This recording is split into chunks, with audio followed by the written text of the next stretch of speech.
section 1.4. We're talking about the inverse of a relation. Okay, so this is the end of chapter 1. The last thing we need to know. So then we'll be doing a hand-in and an exam after. Okay, so the inverse of a relation is found by taking your x-coordinates and your y-coordinates and switching them.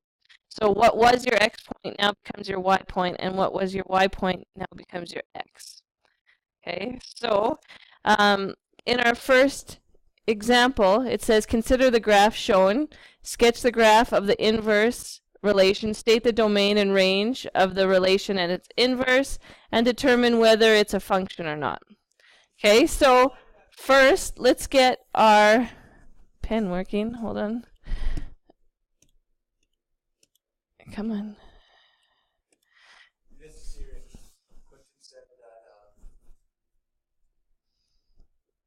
Is this important for video purposes? I know, because I can't hit it because I got pen right now.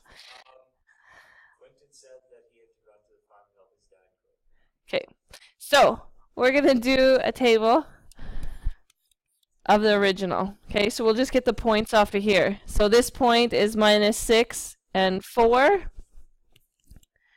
So we have minus 6 and 4. Then we have minus 4 and 6, 0 and 6, 2 and 2, 4 and 2, and 6 and 0. So I'm just getting the points off of the points that are provided here on our picture.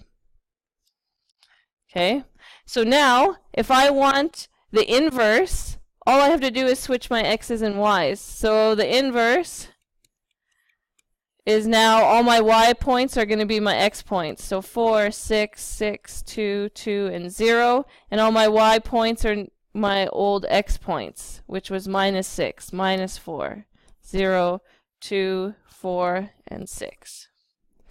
Okay, so all I did was switch my x and y points. Okay, and lots of times they show the inverse as it'll look like that with a negative 1.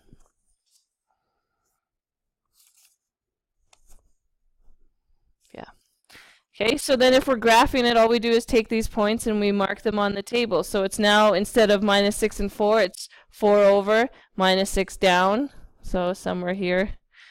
And then it's going to be 6 and 4 down. We'll say somewhere here. Okay, and then we're at 6 and 0, which is there. And our next point is 2 and 0. Sorry, my points are a little staggered. 2 and 0.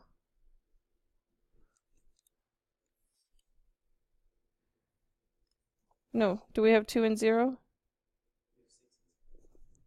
Yeah, sorry. 6 and 0, so then it's 2 and 2, right? So 2 and 2, that should be it, not this, sorry.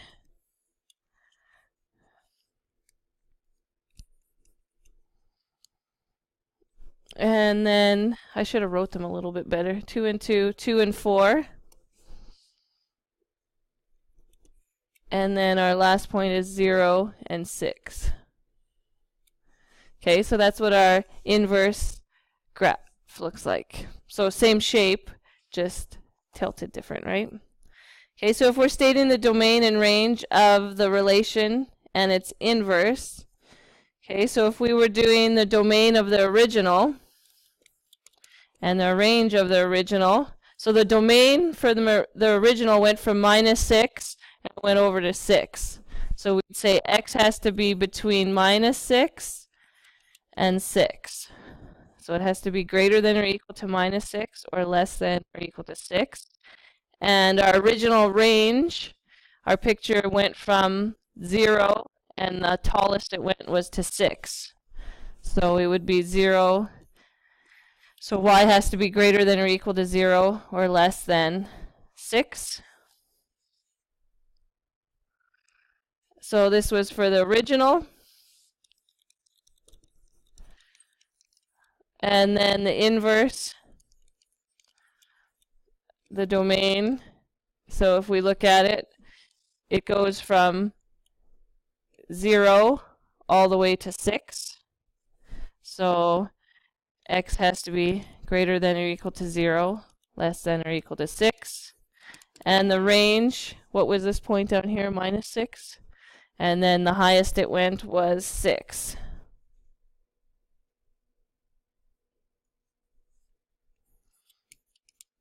What did we say? Minus 6 to 6. Okay, so those are the domains in range, and then it says determine whether the relation and its inverse are functions. Okay, so if you'll notice, I have a point at the bottom of your hand, and it says a horizontal line test is used to determine if the graph of an inverse relation will be a function. Okay, so do you guys remember we always used to do a vertical line test to see if something was a function? We'd have a graph, and then we draw a vertical line straight up and down. If it touched once, then it was a function. Okay. If our picture was like this, and we drew a vertical line and it touched twice, then it was not a function. Okay. We learned that back in grade 11. So in these situations, if you want to know if the inverse is going to be a function without drawing it, so we already drew it, so we could just test it with a vertical line. Okay, but if we didn't have it drawn, so let's just say I erase this here, and we wanted to say, do we think this graph, when it's an inverse, is going to be a function? What you do is a horizontal line test. So you draw a horizontal line, so it only hit once there, but if I draw it here, I hit a whole bunch right there, right? So if I'm hitting a whole bunch when I draw a horizontal line, that means the inverse will not be a function. So in this situation, we'd say inverse, not a function, okay? Otherwise, we could draw it out and we could still do a vertical line test on it.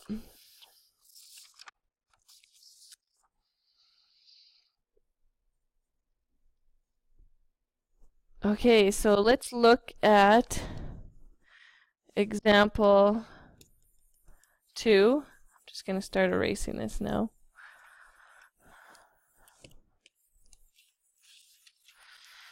So example 2 says we're going to consider the graph, and it's an x squared minus 2, so that's going to be a parabola.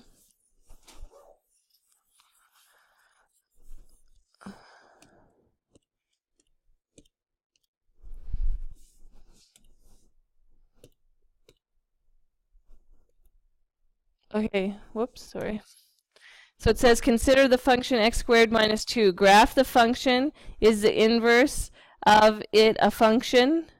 And then graph the inverse of the same set. So first we're going to graph the picture. Then we're going to say, is it a function?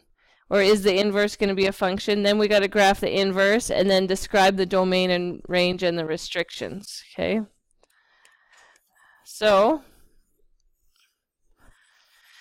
if we're going to graph this picture, let's make our table of values. Anybody, well, it's going to be a parabola, right? Does anybody know what it's going to look like right now just based on that equation? Yeah. So it's going to be looking like this, but it's going to be down 2, right? Because this is a translation down. Because the original one would have been at 0 and 0. And so our picture is going to be -2 down. So we can just make some points just so that we have them. So if x was 0, if I had x as 0 and I put it in here, 0 squared minus 2, we end up with -2. Okay, if I put a -1 in, so -1 squared is 1, subtract -2, we get -1, and say I put a 1 in, so 1 squared is 1, subtract 2 is -1. Okay, so our picture is going to look like 0 and -2, -1 and -1, and 1 and -1. Okay, so here we go. This is kind of what our picture looks like. Okay, so now it says, is the inverse of this function, or is the inverse a function? So we want to know if the inverse is a function. So I would try a horizontal line.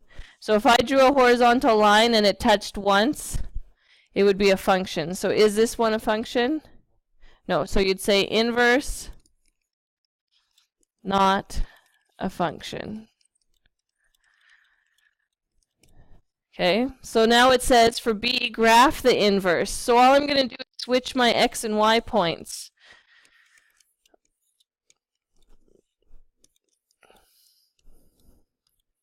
So my y's are now my x's, and my x's are now my y's.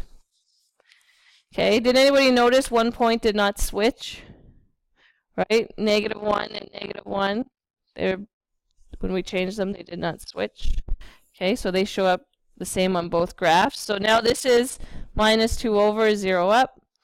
And then it's -1 and -1. And -1 and 1. So our picture looks like this. And then it says describe how the domain of f of x could be restricted so the inverse of f of x is a function. Okay, so it's just saying how could we make this so that this would be a function. Okay, so our picture is hitting twice here. So if we were to eliminate this chunk of the graph, then that would make it a function because we wouldn't be hitting twice, right? Then when we drew a line, it would only be hitting once. So for C, we could say we could eliminate the negative part of our graph to make it a function if we wanted. Okay. And let's do example 3 to finish this off. So example 3 is I've shown you how to do the inverse by graphing. So by graphing, all we did was switch our x and y points. Okay, now I'm going to show you how to find the inverse algebraically, so mathematically, okay? So this one says, using this equation, solve and find the inverse algebraically. So this, remember, f of x is just y, so it's y equals 3x plus 6 is our equation. So in a table, if we switch our x and y's to get our inverse, it works the same in an equation. So all I'm going to do is switch where my x and y's are. Okay, so all I did was take my x and put it where my y is, and I put my y where my x was. Okay, and it's improper to leave it like this because we always have something y equals whatever. So then all we have to do is solve to get y by itself. So we'll subtract the 6 over, so we get x minus 6 equals 3y, and then we'll divide by 3. So we'll have x minus 6 divided by 3 is equal to y. So that, and I'll put a tick there just so that that's the inverse of the function.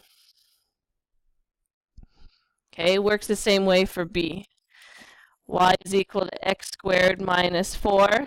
So I'm going to just switch, and I'm going to write x is equal to y squared minus 4. And then I'll solve. So I'll add 4 over.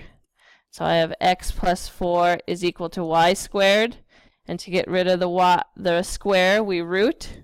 So I'll have y is equal to the root of x plus 4. And I'll put a plus minus because I brought in a root.